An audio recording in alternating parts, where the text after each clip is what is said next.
The candles in Lady Dorothea Voss's drawing room had burned low by the time the door opened, and every head turned with the particular alertness of a crowd that has been expecting someone else entirely. He did not announce himself. Julian Ashford, Duke of Ashford, did not require announcement. He crossed the threshold in riding clothes still damp from the road, his coat carrying the cold of a January evening, and he walked toward the center of the room with the same deliberate economy he brought to everything, as though the assembled company of 30-some guests were a landscape he was simply moving through. Lady Dorothea rose from her chair near the fire. Miss Cecily Farn, seated at the pianoforte with her hands in her lap, went very still. The room held its breath in that particular way rooms do when the most powerful person present has arrived somewhere no one invited him. He stopped in front of Harriet. She had been standing near the window, a little apart from the company, in the way she had learned to stand since childhood, when she wanted the wall at her back and the room's exits in view. Her gown was gray wool, neat and plain, and her hands were folded at her waist in the manner of a woman who has decided that stillness is the last privacy remaining to her. She had not expected him. She had not expected anyone. He said her name. Not Miss Voss. Not her family name given the way one names a servant or a problem. He said Harriet, plainly, in a voice the whole room could hear, and there was nothing in his expression that could be read as anything except what it was. She did not yet know about the letters. She did not yet know that 11 unsent pages had changed everything. That story began 8 months earlier, in a different house, on a cold morning in April, when Harriet Voss arrived at Ashford Park with a single trunk and no expectation of kindness. Her father, Edmund Voss, had died the previous November, leaving behind a modest estate in Hertfordshire, a reputation for generosity that had consistently outpaced his income, and a debt of £4,200 owed to 3 separate creditors whose patience had expired with him. Lady Dorothea, Harriet's stepmother for the past 9 years, moved quickly and with the efficiency of a woman who had always understood money better than sentiment. The estate was entailed to a cousin in Kent, which Harriet had known since she was 17. What she had not known was the full breadth of the debt, nor that Dorothea had already written to the Duke of Ashford's solicitor, one Mr. Gideon Taft, to offer her stepdaughter's services as governess to the Duke's young ward at £40 per annum, and that the offer had been accepted before her father was 3 weeks in the ground. Harriet had read the letter twice, standing in her father's cold study with the smell of unaired paper around her. She had not wept. She had folded the letter, placed it on the desk, and gone to find her warmest police. She was 23 years old. She had studied French and watercolor and the pianoforte and the management of a modest household, and none of it had constituted an education in being unwanted. Yet she had received that education all the same in the 6 months since her father's death. She had learned it in the way Dorothea referred to her debts as our difficulties, in the way the creditors' letters arrived addressed to Miss Harriet Voss as though she were personally accountable, in the way the neighboring families began to call less frequently. She arrived at Ashford Park carrying the wound that her circumstances had pressed into her like a seal into wax. She was a problem to be managed, a name on a debt schedule, a woman whose best years had already been evaluated and found insufficient. She did not expect the house to change that. The house was larger than she had prepared herself for. The carriage passed through iron gates and followed a long avenue of lime trees, whose new April leaves trembled against a gray sky, and then the house itself appeared. Pale stone and many windows, with a formal garden still winter bare on the south side and a stable block to the east. Mrs. Peel, the housekeeper, met her at the servants' entrance. She was a compact woman of 50, with quick gray eyes and the manner of someone who had witnessed a great deal and organized her opinions accordingly. She looked at Harriet's single trunk, then at Harriet's face, and said nothing beyond what was required. But she gave her the warmest room in the governess's wing, and saw to it that tea arrived within the quarter hour. Clara was 7 years old, and had been the Duke's ward for 14 months, since the death of her parents in a carriage accident the previous winter. She had brown eyes and very straight dark hair, and the particular stillness of a child who has learned that adults become uncomfortable when she cries. And so she had stopped crying. Harriet recognized the quality at once and did not comment on it. She simply sat across from the child at the nursery table, opened the book she had brought, and began to read aloud, and did not look up to see if Clara was listening, because she already knew she was. She did not meet the Duke for 4 days. He was, Mrs. Peel explained without elaboration, occupied. When he did appear, it was at the door of the schoolroom on a Thursday afternoon, and Harriet understood immediately the quality that had preceded him in reputation. He was a man who had decided to take up very little space, and had achieved the opposite. He was perhaps 31 or 32 years of age, tall and spare, with the kind of face that had been made for a particular severity, and had grown into it honestly. His eyes were the color of winter water over stone, and they moved across the schoolroom with the same calibrating attention he seemed to bring to everything. He took in the state of the room, Clara's posture at the table, the maps Harriet had pinned to the board, and then Harriet herself, in that order. "Miss Voss," he said, making it a statement rather than a greeting. "Your Grace," she said, and returned to the passage she had been reading, because Clara was watching to see if she would be unsettled, and Harriet had decided she would not be. He left within 5 minutes. He did not come back for 2 days. When he returned, Clara showed him the map she had colored, and he looked at it for a long moment and said it was well done. And Harriet saw something cross the child's face that she had not seen there before, the quick bright flush of being correctly seen, and she looked away before he could observe her noticing. She had been at Ashford Park for 3 weeks when the dinner happened. It was a small, formal dinner, 8 guests, the kind of gathering Dorothea had written to request, arriving herself 2 days prior with Miss Cecily Farn in tow. Miss Farn was 20 years old, possessed of fair hair arranged to its greatest advantage, and a deportment so cultivated it had achieved a kind of second nature. Dorothea introduced her to Julian with the smooth confidence of a woman who had long since ceased to make the distinction between arranging and manipulating. Miss Farn smiled beautifully.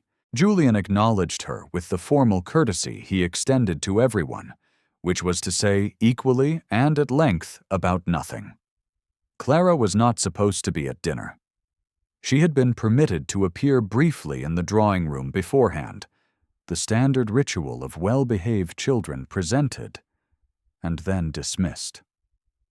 But the evening ran late, and the nursemaid was new and inexperienced. And Clara appeared in the doorway of the dining-room at 9:30 in her nightgown, trailing a blanket, because she had woken from a dream and wanted Harriet. Dorothea said, without looking up from her plate, that the child was clearly poorly managed. The table absorbed this. 2 of the guests exchanged the small, careful glance of people who agree but would prefer not to be on record. Miss Farn touched her glass. Julian was at the head of the table, and his face gave nothing. Harriet, who had been standing in the passage outside intending to take Clara quietly back to bed, heard it. She came through the doorway with Clara's hand in hers, and she said, in the same level tone she used for French conjugations, that Clara had woken and come to find her, which showed good sense and was not an occasion for concern. She addressed this to no one in particular, and therefore to everyone. She held Dorothea's gaze for a single beat, the way one holds a door against a wind, not aggressively, but with complete intention. Then she led Clara out. She was not dismissed. She had been braced for it.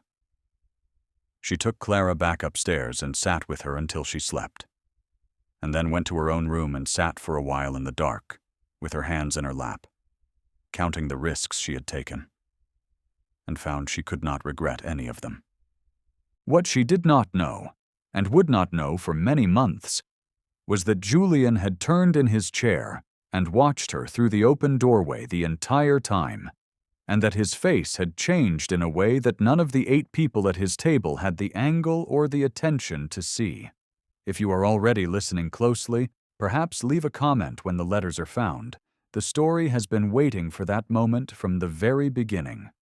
The weeks that followed were steady and quiet, and full of the small accumulations that Harriet told herself were professional in nature. Julian came to the schoolroom more often. He had questions about Clara's progress, sensible questions, the kind a guardian with genuine concern would ask. And Harriet answered them plainly. And if sometimes the questions continued a little past the point where professional concern required them, she attributed this to the man's general thoroughness. He had the habit of standing near the window when they spoke, as though the garden required occasional inspection, and she had the habit of keeping her eyes on her papers. It was a very orderly arrangement. He asked her once, passing the library, whether she had access to whatever reading she required, and she said the library was adequate to any purpose she could imagine, which was not precisely a yes or a no, and he paused for a moment, and then said the library was hers to use as she saw fit. He said it with an evenness that could have been indifference. She filed it under thoroughness and moved on. She did use the library. In the evenings, when Clara was asleep and Mrs. Peel had finished her rounds, Harriet sat in one of the window chairs with a candle and read for an hour before bed. She was there on the evening in late June when Julian came in after what appeared to have been a long afternoon of correspondence, and stopped when he saw her, and then proceeded to take a book from the shelf closest to the door rather than the shelf he had been clearly heading toward. She pretended not to notice. He pretended she was not there. They sat in the same room for 40 minutes, in a silence that was, against all probability, comfortable. And when she rose to leave, he said good evening without looking up, and she said good evening. And neither of them remarked on what had just occurred, because to remark on it would have been to admit there was something to remark on. It was in this same library, on a gray evening in July, that she finally understood something about the quality of his coldness. He had been looking for a particular letter among the papers on the library table, and Mrs. Peel had asked Harriet to bring him the household accounts, and she had arrived to find him very still in the middle of the room with a small object in his hand. He had not heard her come in. The object was a miniature portrait, the kind one commissions of a person one intends to keep. She could see only that it was a woman's face, pale oval on ivory, the size of a pocket watch. He looked at it the way a man looks at evidence he has already examined 100 times and not yet absorbed. She set the accounts on the table and began to withdraw. He heard her then, and the miniature went into his coat pocket with the precision of long practice, and his face returned to its customary distance in the same motion. "Forgive me," he said, and he said it in the voice of a man who does not forgive himself easily. She did not ask. It was not her place. And beyond that, she recognized the quality of the grief in the room because she had her own version of it. She said it was no matter and left, and it was not until she was halfway down the passage that she understood she had just seen the wound beneath the coldness, and that it had nothing to do with rank or temperament or the particular armor of powerful men. Mrs. Peel told her later, in the cautious way she dispensed information she thought Harriet should have, that the Duke had been engaged years before the war. A young woman of good family, well-suited in every conventional sense. The engagement had ended the month before he was to depart for the continent. She had written to end it. He had returned her letters unopened. He had gone to war, come back, inherited the dukedom from his father, and taken on Clara's guardianship. And in the years since had done everything a man of honor is expected to do, and very little of what a man with any remaining hope does. The letters he sent back, without reading. Harriet thought about this for a long time. She had by then written 3 letters herself, late at night in the governess's room, letters addressed to no one she intended to send them to. She wrote to Julian about Clara's progress. Not the professional summary she gave him directly, but the specific detail. The afternoon Clara had laughed at a French phrase until tears ran. The morning she had asked whether her mother had been clever, and Harriet had told her she must have been. "Since you are." She wrote about the lime tree avenue and the way it looked in August with the full canopy meeting overhead, and about the library's particular quality of afternoon light, and about a good many things she recognized, even as she was writing, that she would never say aloud. She sealed none of the letters. She put them in an old tea box she kept on the windowsill, a plain wooden box with a broken clasp, and she did not think carefully about what it meant that she was keeping them. She had 11 by September. The dismissal came on a Wednesday morning in early October. Dorothea had been at Ashford Park for 4 days, having arrived with the stated purpose of reviewing the household accounts on behalf of family interest, a stated purpose that satisfied no one, including possibly herself. She brought Miss Farn with her again. She arranged for Miss Farn to be present at every occasion where Julian's attention might be directed, and she watched these arrangements with the focused satisfaction of someone solving a problem rather than introducing one. It was Dorothea who delivered the news to Harriet, and she delivered it with a particular kind of precision in the small sitting room off the main hall, with the door closed and her hands folded, as though she were reading from a prepared text. She said that the Duke's household required a different arrangement for Clara's education going forward. She said it would not be convenient to extend Harriet's position beyond the current quarter. She said this was, naturally, no reflection on Harriet's competence. She said all of this in the unhurried tone of a woman who had decided that she was well within her authority, which she was, because Dorothea had been appointed Harriet's acting guardian in the terms of Edmund Voss's rather imprecise will, and the question of Harriet's employment had been arranged through her office and could be unarranged through it just as neatly. "You are a governess and nothing more, my dear," Dorothea said. And this was the second time she had used that particular arrangement of words, the first having been a month earlier at a tea table when Harriet had offered an opinion on the new school proposed for the neighboring village, and the third time would be at Lady Dorothea's own drawing-room assembly, 8 weeks hence, spoken to Miss Farn's back while they watched the door. But Harriet did not know that yet. She was given a week to make arrangements. She considered during that week whether to tell Julian. The consideration lasted approximately 2 days and ended when she recognized that telling him would require her to explain why it mattered to her, which would require her to stop pretending that it did not. She was a governess, and her position had been terminated by her employer's representative. This was a legal and ordinary event, and she had no claim on his intervention. She told herself this with precision and frequency, and it did not make the thing untrue. She told Clara she was going.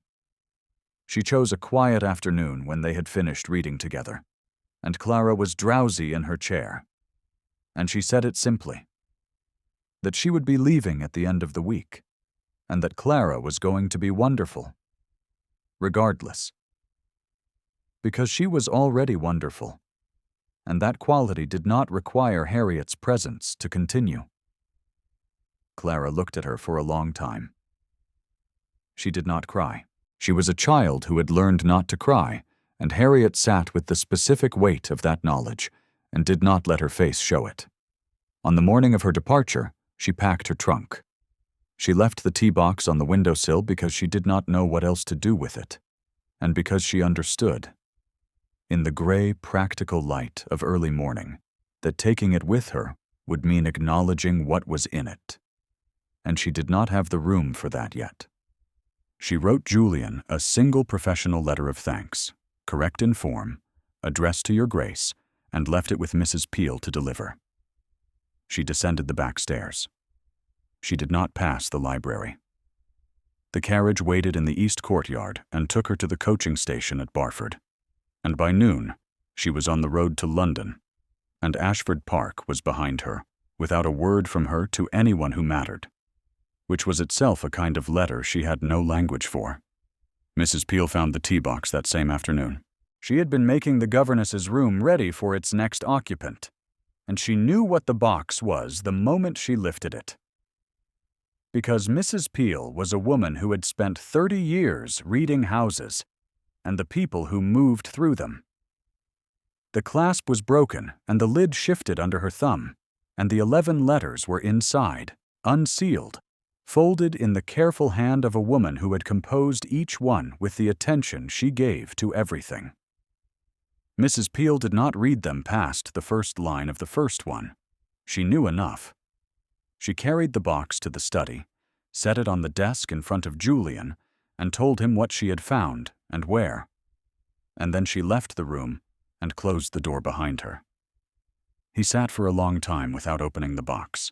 The miniature was in his coat pocket, as it always was, the woman with the pale oval face, whose letters he had once sent back without reading. The decision he had carried since as evidence of his own capacity for cruelty. The proof, as he had constructed it, that he could not be trusted with anyone's need for him.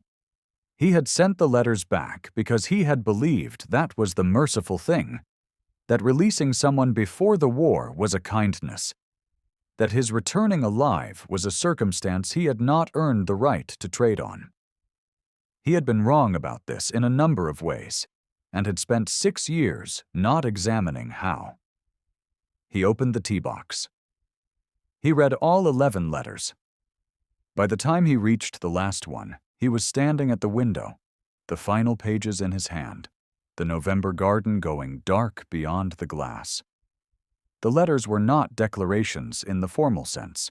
They were Harriet thinking on paper, precisely and honestly, in the voice he had been hearing for 8 months across library tables and schoolroom doorways, and they told him a great many things he had been misreading, and one thing he had not misread at all, which was that she had believed, past any reasonable hope, that he was capable of being known.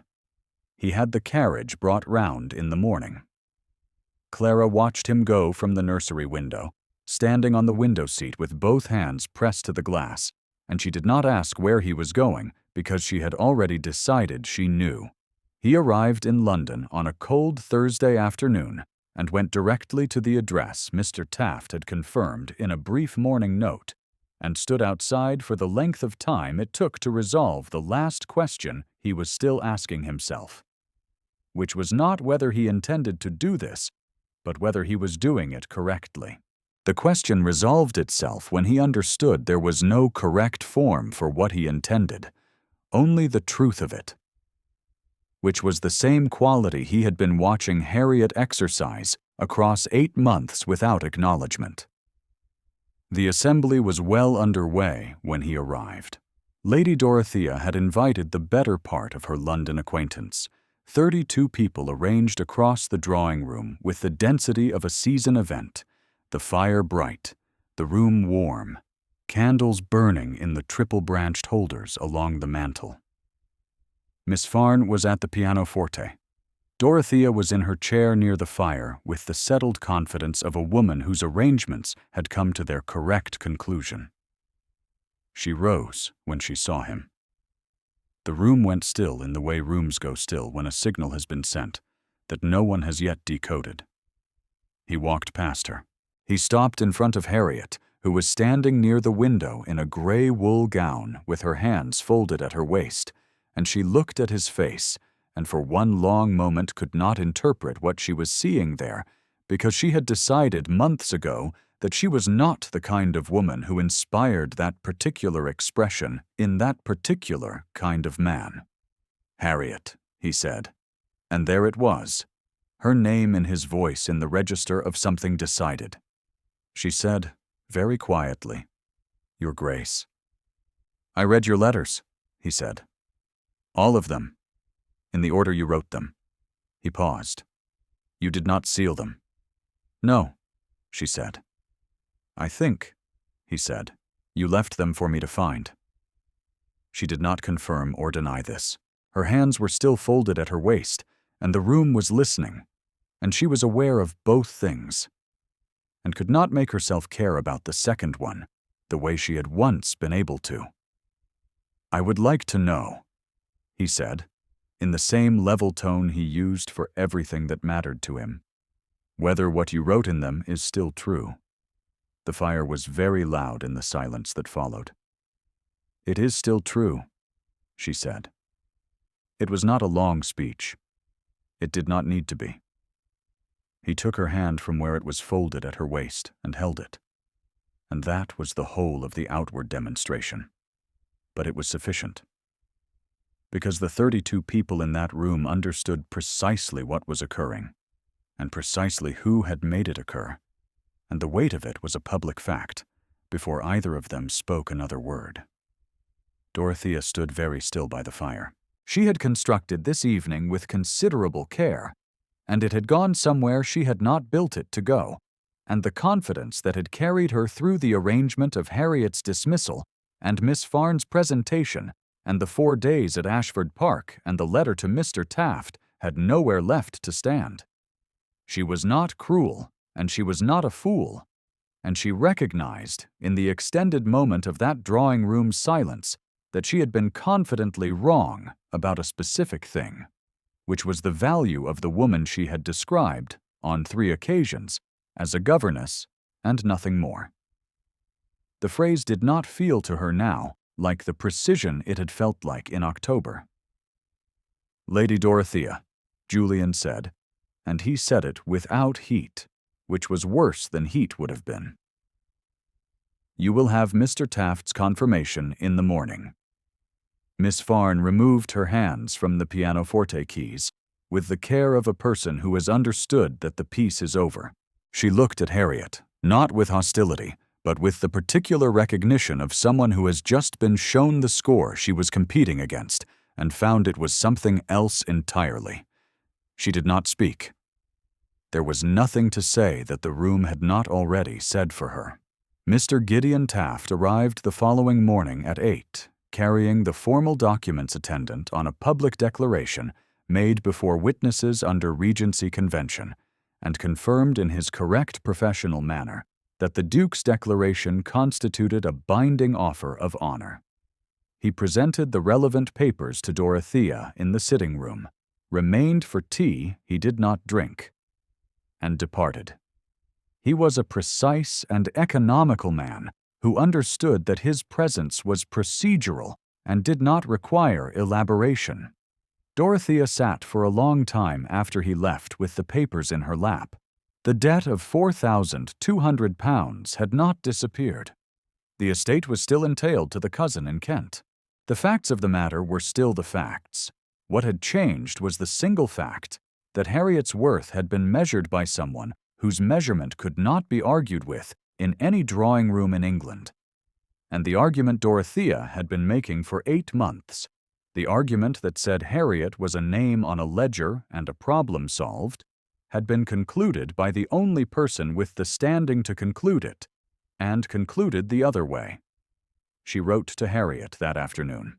It was not a long letter, and it was not precisely an apology, but it acknowledged certain things it could have continued to avoid, and Harriet, who received it 3 days later at Ashford Park, read it twice and then put it in the tea box, which Mrs. Peel had placed on the mantelpiece in the library, because Mrs. Peel had decided that was where it belonged. Harriet came home on a Friday in late November, which is to say she came back to Ashford Park, which was the same thing. Clara met her at the top of the stairs and took her hand without speaking, as though she had simply been waiting, and the wait had been an unremarkable interruption, and led her down the passage to the schoolroom where the maps were still pinned to the board, and the French grammar was still open on the table, and a candle burned on the sill because Mrs. Peel had put it there that morning on the reasonable assumption that it would be needed. The wedding was arranged for December, quiet and correct. Performed in the Ashford Chapel before the household and a small number of guests, including Mrs. Peel in the second row, who did not cry because she had anticipated the outcome from the Wednesday she found the tea box and had resolved her feelings about it some weeks before the event. Winter came fully to Ashford Park in the days that followed the ceremony. The lime tree avenue stood bare and silver-gray in the frost, and the formal garden held its winter skeleton under a thin cover of snow. And inside, the fires were kept high against the cold. On an evening in late December, the library fire burned in the grate, and the tree beyond the window held its last snow along the branches, and Clara was asleep in the nursery above them, having been put to bed an hour earlier after she had fallen asleep in Harriet's lap during the reading, which was not an irregular event, and which both Harriet and Julian had tacitly agreed to consider a feature rather than a deviation from schedule. The tea box was on the mantelpiece. It had been there since November, the broken clasp still unrepaired, the lid resting slightly ajar the way it always had. 11 letters inside, and Dorothea's note at the back, and the particular quality of evidence that accumulates when a person writes honestly to someone they have no expectation of reaching. Julian sat beside her near the fire, and she was aware of the silence the way she had been aware of the library's silence in June, as something with a quality to it, a texture, the kind of quiet that is produced by two people who have each stopped pretending the other one is not there. He put his hand over hers on the arm of the chair, the same easy certainty with which he did everything that mattered to him. The fire shifted and settled. The snow went on falling past the window.